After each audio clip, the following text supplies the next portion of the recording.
diplomacy, advocating for mutual respect, dialogue, and unity on the global stage. This has been to the benefit of our citizens as Kenya undertakes its role of a global citizen. Shortly after independence, in 1963, Kenya embarked on a journey to establish herself as a sovereign state and assert her independence on the global stage. Kenya did this by opening its first 6 missions in 1964. These were in Peking, then, which is now currently Beijing, Moscow, then it was the USSR and now Russia. Then we have London, we have Bonn in Germany, Cairo in Egypt, New York for the United Nations, and Paris in France. From this humble beginning, Kenya today has 68 missions spread across the world, championing for the country's interests. These comprise 29 missions in Africa, 16 missions in the Asia and Middle East, 14 in Europe, 5 in Americas, and 1 in the Oceania. This diplomatic footprint also includes our offices in the United Nations capitals of Nairobi, New York, Geneva, and Paris. As a founding member of the Organization of African Unity, now the African Union, Kenya continues to champion African unity, economic integration, and peace. Over the years, Kenya has participated in 43,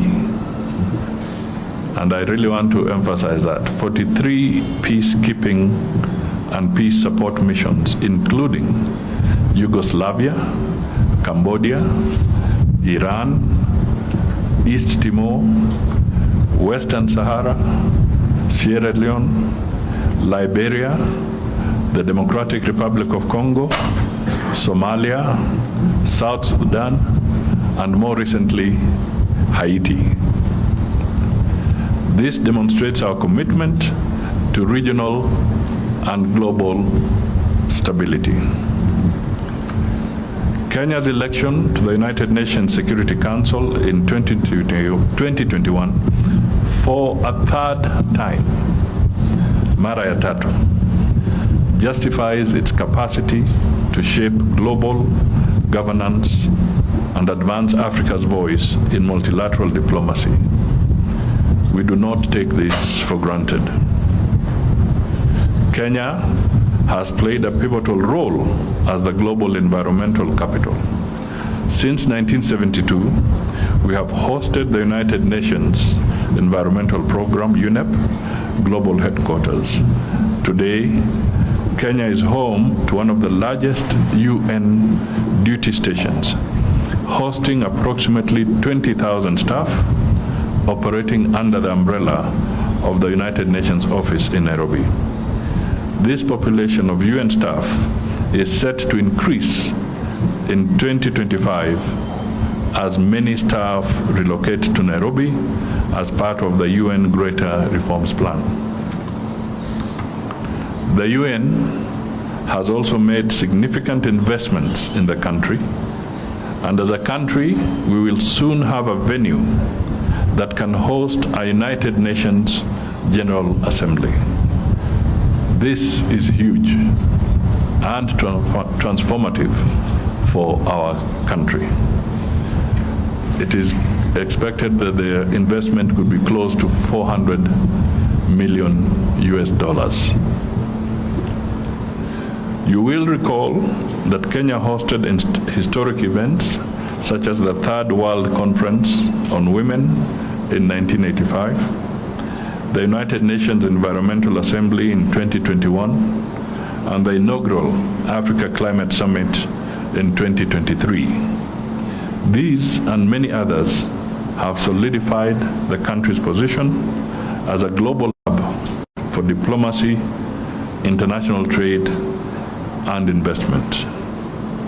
This December, the Ministry of Foreign and Diaspora Affairs will mark the 60th anniversary of Kenya's diplomatic journey. This will be a commemoration of Kenya's enduring legacy in peacekeeping, regional leadership, and global diplomacy over these 6 decades. The celebrations will run from November 27th to December 7th, 2024, and will feature a series of activities. In the first instance, the ministry will have its inaugural open day on the 29th of November at the ministry's headquarters car park. That is where we are. We invite members of the public to participate and learn more about the services offered by the ministry. The following week, we expect to host various conferences speaking to diplomacy and foreign policy. These events will be open to the public, and we expect that His Excellency the Head of State, President William Ruto, who is diplomat number 1, to preside over some of the planned activities. There will also be exhibitions open to the public where various partners and organizations will showcase the services that they have rendered to the country over the 60 years. These exhibitions are a great learning opportunity for us who believe that Kenya is not an island. I am sure that there will be plenty of knowledge sharing and excitement. These public events provide an opportunity for all of us to understand the scope of diplomacy as practiced by our foreign service officers.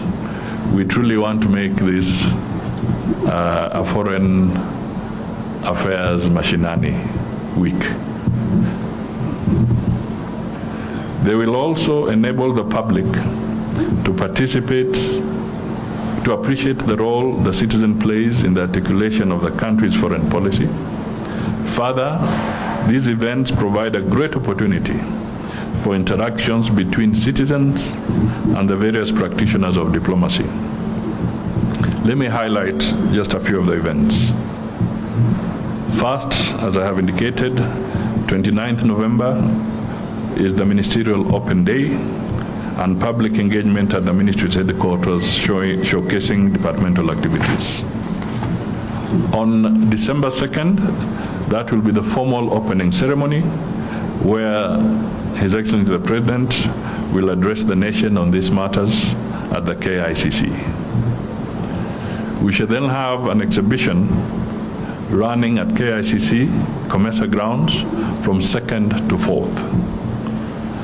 On 3rd December, we will have a tree planting activity at the Ngong Road Forest, and that will be followed by private sector dialogues at KICC. On December 4th, we shall have the Diaspora Conference. Discussions on Kenya's contributions to, on the diaspora the diaspora's contribution to Kenya's development will feature very, very prominently in this conversation. Then we have the diplomatic conference roundtables scheduled for December 5th at the University of Nairobi, exploring Kenya's foreign policy evolution, peace initiatives, and youth diplomacy. Historical unveiling of, this is on the 6th of December, we shall launch the Foreign Service Academy as a semi-autonomous government agency, and a historical photo gallery will be opened at Uhuru Gardens.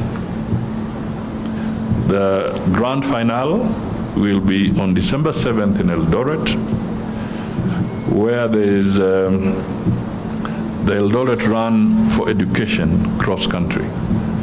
This is domiciled where we get the top cream of our athletes in that region, but it will be also inviting other Kenyans to participate in this cross-country race. If all goes well, we believe it may be flagged off by His Excellency, the President. As Kenya celebrates its diplomatic achievements, the government and the people renew their commitment to promoting peace, sustainable development, and strengthening partnerships that prioritize shared prosperity. We look ahead with confidence to the next 60 years of Kenya's diplomatic journey, anchored on Kenya's new foreign policy, which has been subjected to extensive stakeholder engagement in the past few weeks.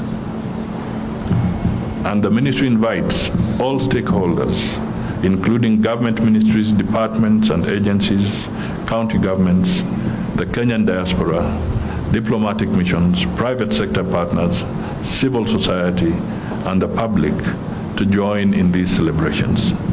Together, we can reflect our shared history and chart a bold vision for the next chapter of Kenya's diplomatic journey. So, nasema asante, and for our good brothers and sisters in the media, the PS will take some time, maybe introduce the diplomats present here. There are many others who are also in the field, but what is most important is that our foreign diplomacy is driven by these good people that you see here. They have been strong, they have been candid, and they have helped in many different ways to profile Kenya to the position that it is today. And they're also mentoring younger people to take up and move forward. So it is important that we appreciate that. I remember coming across some message of somebody who felled a big tree. And when he struck, he just started getting excited and saying, "Can you see I have felled this big tree?" What he forgot is that there was an axe, and there were other people who held that axe, and they kept on striking at that tree.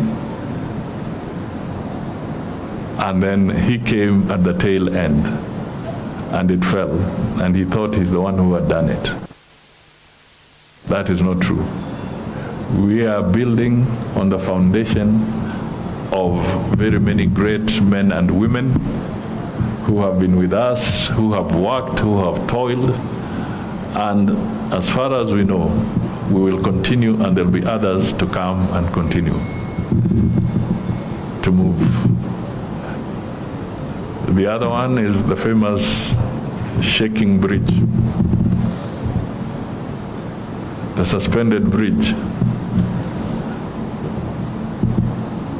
There was an occasion the mouse was waiting at the end of the bridge, and the elephant came, and the mouse jumped onto the tail of the elephant and said, "Can we cross together?" because it was scared to cross. So the elephant said, "Come on board, let's go." And they crossed, and because it was a swaying bridge, a floating bridge, as it swayed, they got to the other side, and the mouse told the elephant, when they got to the other side, it was so happy, telling the people, "Did you see how I and the elephant swayed the bridge?" So I'm bringing about these proverbs just to tell you that in all this, it's collective effort. And we should not in any way try and downplay anybody's contribution. We are all together, and Kenya's foreign policy, and indeed Kenya's development, must move as a collective, with all of us pulling together, including you. Because without you, nobody will know what our foreign policy is. So we really need you also as members of the Fourth Estate to help us articulate and convey the correct messages. So we are partners. We are conjoined at the hip. We are together on this one. But thank you so much, and we look forward to you helping us get Kenyans to appreciate and understand our foreign policy as we celebrate the 60th anniversary of this journey. Asante sana.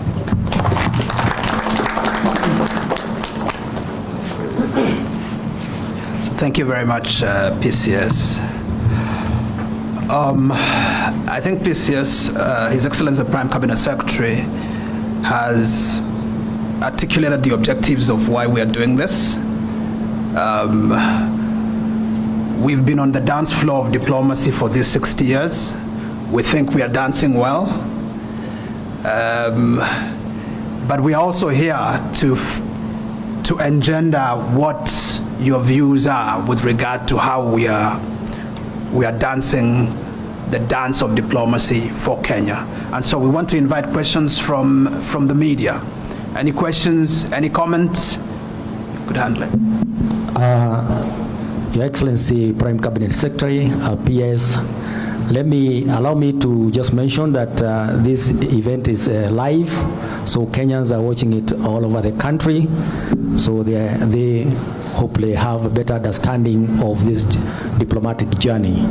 So would like now to come to the Q&A, and I want to invite members of the press to ask questions. And please, let's start with one round, so you can make a comment, you can make one question, and then we can do a second round. So please be respectful to your colleagues. So let's ask one question, we do one round of answers, and then we go to a second one. Asante. Go ahead. And please, you introduce yourself so that we know who you are. Thank you very much. My name is Melita Oletenges. I am here for Citizen TV. I have one question, Waziri. Even as we celebrate 60 years and the strides that we've made for the past 60 years in terms of improving our foreign policy, there have been setbacks, and particularly last week we saw the abduction of Ugandan opposition leader Kizza Besigye, and Ministry of Foreign Affairs said we are not involved in this. Perhaps what is the status of the investigations, particularly having foreign operatives operating in the country and conducting such an abduction? How are you treating this case? Thank you. Thank you. Any other?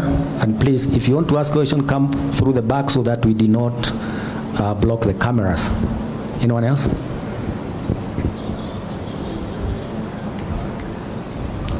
Please come over. Thank you. Good morning. My name is Abigail Yushere from Biblia Husema Broadcasting, and my question is, how do you tend to take foreign policy to the people? Thank you. Hi, my name is Noé Michalon. I work for Africa Intelligence, a French media outlet, and Kenya will be hosting the Africa France Summit in a year and a half. What are Kenya's main expectations and plans for this event? Thank you very much. Thank you. Anyone else?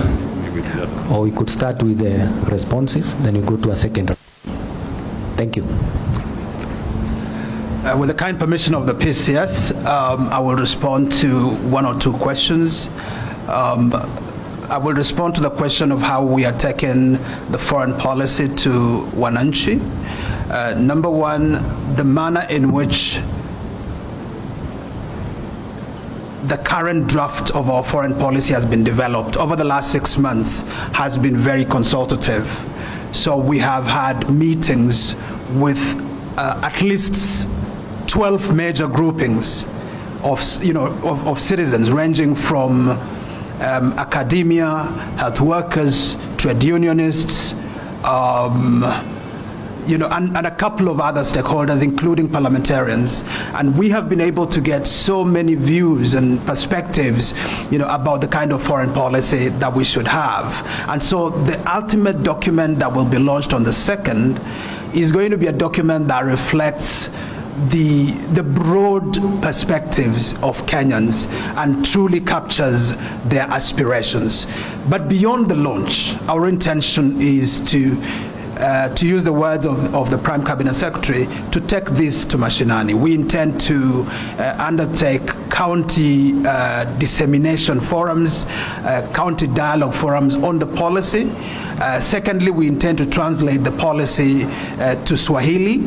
And we will have quite a number of media engagements around the policy, explaining different facets of it, so that Wananchi can be able to appreciate what the policy is about.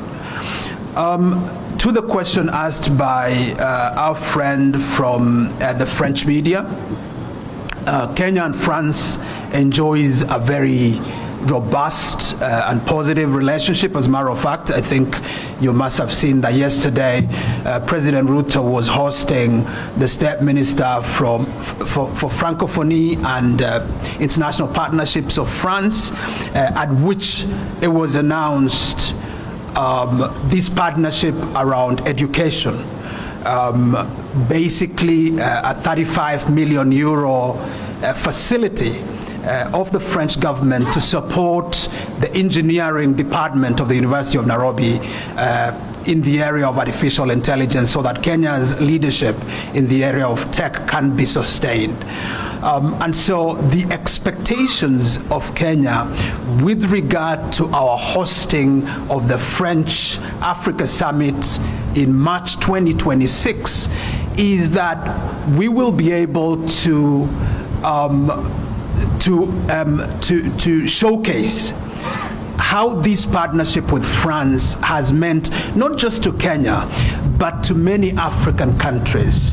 Our expectations would be that these would be an opportunity for people also, especially Africans, and particularly even from the Anglophone Africa, to understand what Paris's new thinking is with regard to critical hot button issues, whether it's climate, whether it's the conversation around global governance, particularly the reform of the international financial and security architecture, whether it's issues of tech, whether it's issues of migration, amongst others. And so this conference that will bring together Francophone Africa, and Paris, will enable us then to have a very robust conversation, and what we hope is that there will also be huge opportunities for investment. We already have quite some French investment in the country. We'd like to crowd in additional investment from France. Thank you very much. I'd like to request the Prime Cabinet Secretary to respond to one or two questions as well. Thank you. Thank you. Maybe let me just buttress the issue around the Francophone. One of the most important things, and maybe this is why it's significant, is that the tradition is that if countries that use French as an official language must meet in a French speaking country, that is what has been dogging or holding back integration in Africa.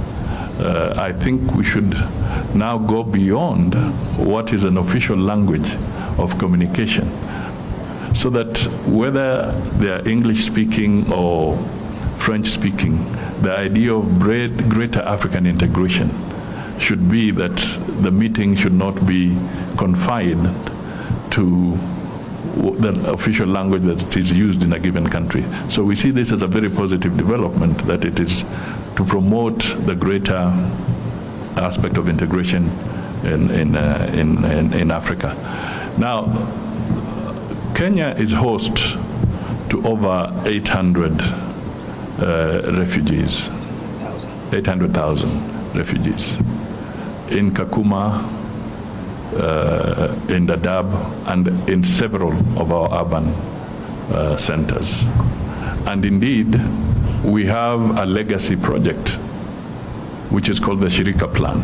And the President made reference to it when he addressed us a few days ago on the foreign policy issues.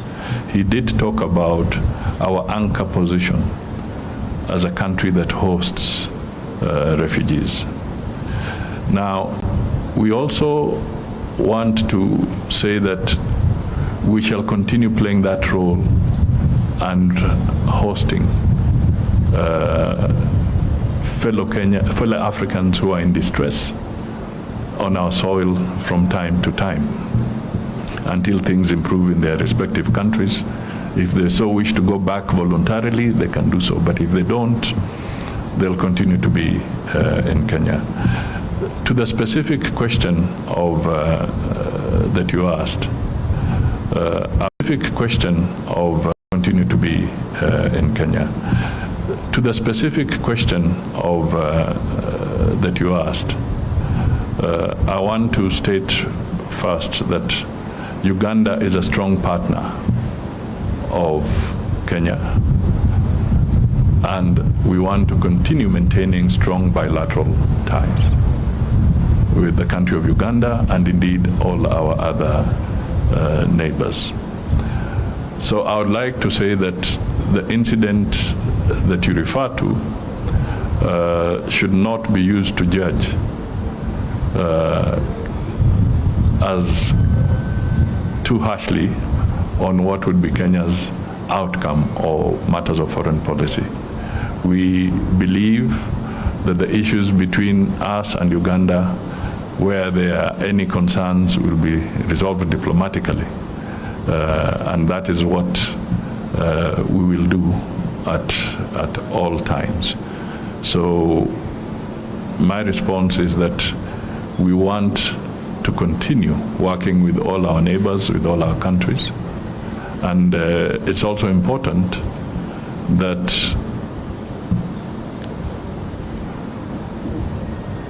as much as we are open as a country, we allow a lot of latitude. We also believe that it is important that our friends and our visitors also appreciate that it's important that we maintain good relations with all our partner states. Thank you.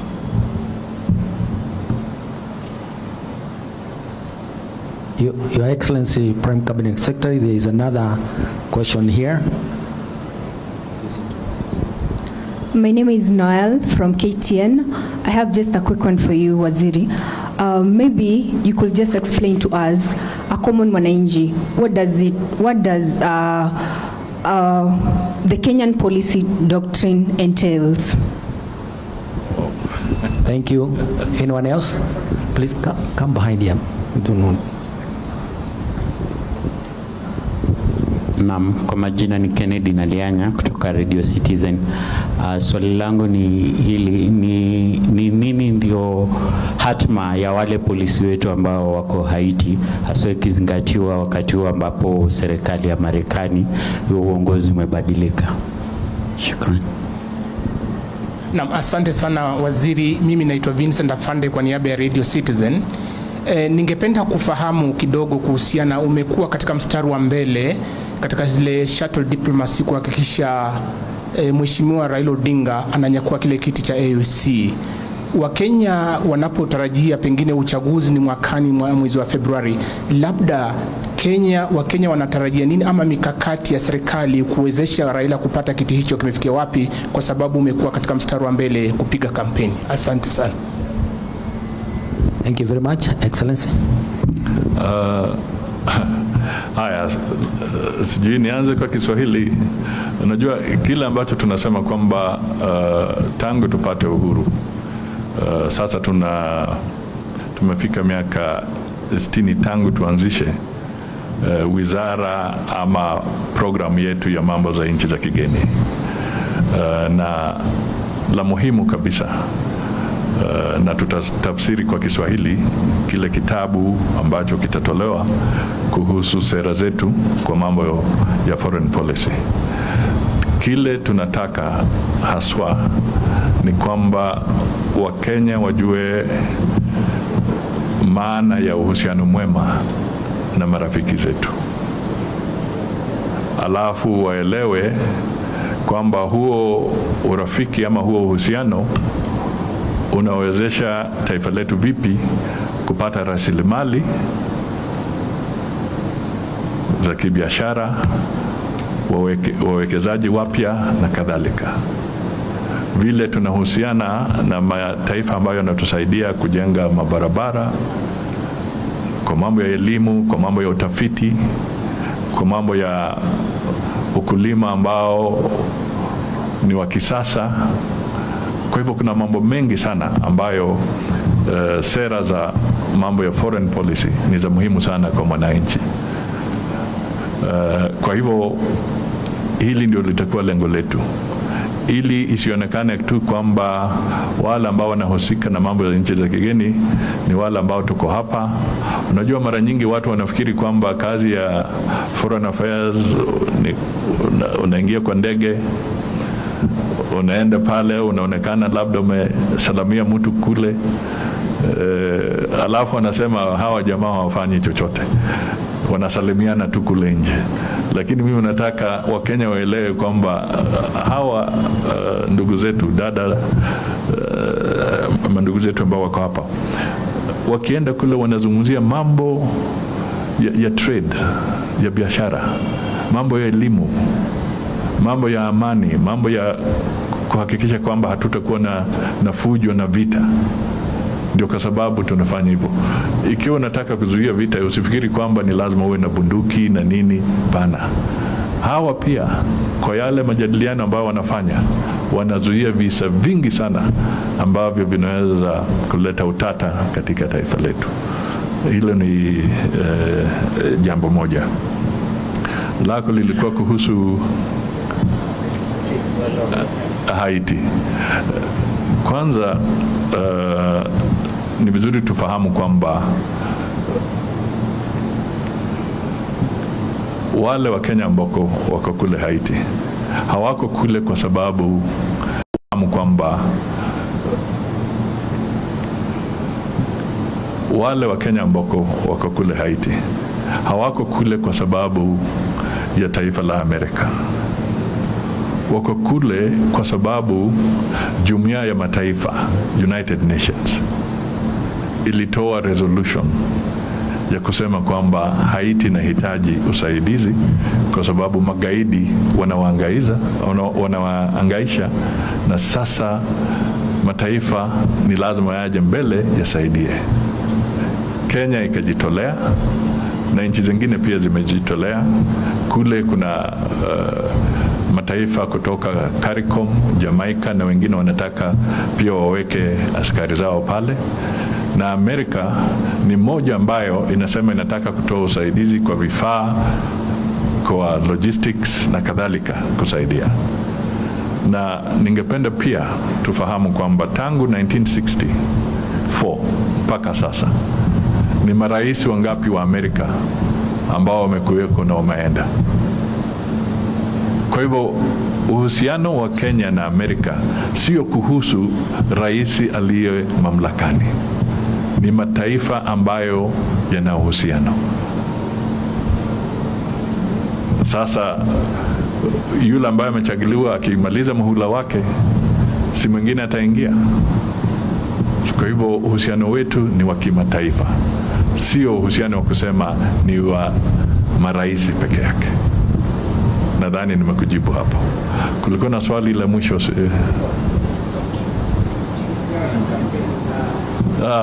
Kampeni zinaenda vizuri ndugu yangu. Tumekaza kabisa kwa sababu tangu tupate uhuru ama tuunde African Union, Kenya haijapata nafasi ya kuwa na kiongozi pale. Kwa hivyo huu ni wakati mzuri sana, na mimi nataka ama tuunde kwa sababu tangu tupate uhuru ama tuunde African Union, Kenya haijapata nafasi ya kuona kiongozi pale. Kwa hivyo huu ni wakati mzuri sana, na mimi nataka nikwambie kwa bara la Afrika, nimetoka Angola jana kwa mambo ya Great Lakes. Ukitaja jina la Raila wanasema tunamjua huyo, na ni mtu ama kiongozi ambaye anastahili kucheza kwa league ya kusaidia mataifa kwa bara la Afrika kuhusu mambo ya kidiplomasia, mambo ya peace and security na kadhalika. Na Rais Mheshimiwa Ruto amekuwa akitembea sana, amezungumza na marais wengi sana wa mataifa mbalimbali. Mimi nimeongea na wenzangu, hawa ndugu zangu pia wameongea na viongozi mbalimbali katika mataifa tofauti, na tuna matumaini makubwa kwamba Mheshimiwa Rais Ruto ambaye alianzisha hii campaign, tukienda akiongoza delegation yetu mwaka ujao wa February kule Addis, tutakuwa na matokeo mazuri ya kutangaza kwamba pia naye Raila amechaguliwa kuwa mwenyekiti wa African Union Commission. Na ningependa tu kusihi wa Kenya, tumekuwa na changamoto, propaganda na mambo mengi kuhusu swala hili. Juhudi moja la Wizara ya Foreign Affairs ni kuhakikisha kwamba kama nafasi za kimataifa zinapatikana na watu wanatakikana washike hizo makazi, juhudi moja ambayo tuko nayo ni kuhakikisha kwamba tunafanya campaign, tunatetea Wakenya wapate nafasi kwa haya mashirika mbalimbali. Isiwe tu tunasikia kwamba nchi fulani mmoja wao ndio amechaguliwa, nchi fulani mwingine ameteuliwa. Ni lazima tujue kwamba pia na sisi tunatafuta, na kama kuna Mkenya ambaye anastahili na ana uwezo na ujuzi, tumweke mbele, yeye atuongoze pale, ahudumie mataifa, lakini pia aweke jina la Kenya mbele. Kwa hivyo ningependa tu kusihi ndugu zetu na dada zetu, hii mambo ya kurushiana mambo yasiyofaa, nikitumia lugha ya vijana wa siku hizi, hii mambo ya kuchongoana, tuepukane nayo, kwa sababu haya ni mambo mazito. Tukizungumza saa hizi, yule mkubwa wa African Development Bank, yule Adesina, President Adesina wa ADB, muhula wake unaisha. Sasa mataifa yatatoa candidates zao, na watakuwa wakifanya campaign kwa candidate wao ili apate nafasi kuongoza African Development Bank. Sasa sisi kama Kenya, kwa sababu lengo letu tunatafuta hii ya AUC, sasa tutakata tamaa. Wengine watafute hiyo na sisi tulenge gani? Hii ya AUC. Na hiyo ndio mwelekeo katika kazi za maana ama za kimataifa ambazo tunataka tushirikiane. Kwa hivyo ningependa kuambia ndugu zetu wa Kenya, tuangalie Kenya kwanza, tuangazie taifa letu. Na kwa wakati huu, kwa cheo cha AUC, yule Mkenya ambaye anapeperusha bendera yetu ni Raila Odinga. Kwa hivyo tumuunge mkono, tumuombee ili tupate hiyo nafasi. Asante. Thank you very much, Your Excellency. Thank you very much, our friends from the media. This comes to the end of this briefing. And Your Excellency, maybe I should humbly request you to say it is officially now over. We are done with this briefing. And we look forward to continued interaction with the media. So we have Excellency. Your motorbike riders, outriders. Si outriders, riders. Okay. Labda tuambie unataka kufanya nini?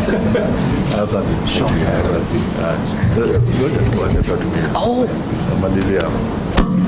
Thank you very much.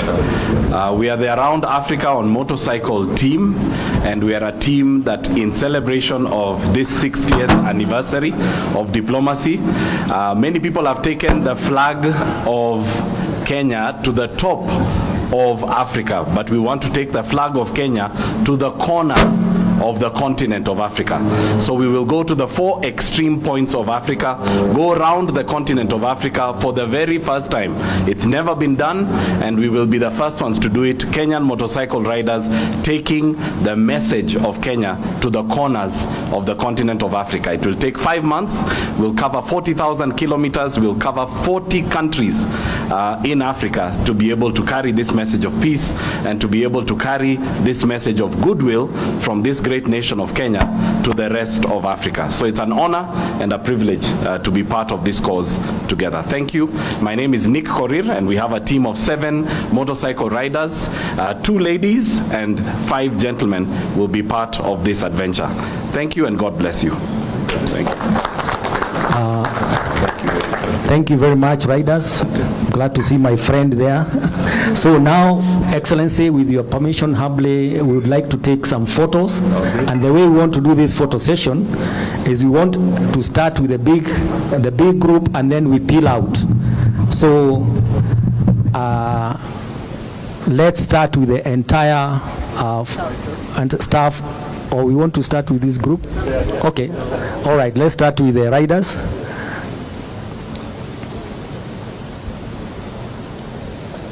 Please balance. One person should come to this side just to have a good balance. Thank you. Thank you. Tukimaliza hiyo, all the staff of Foreign Affairs, please come behind the PCS.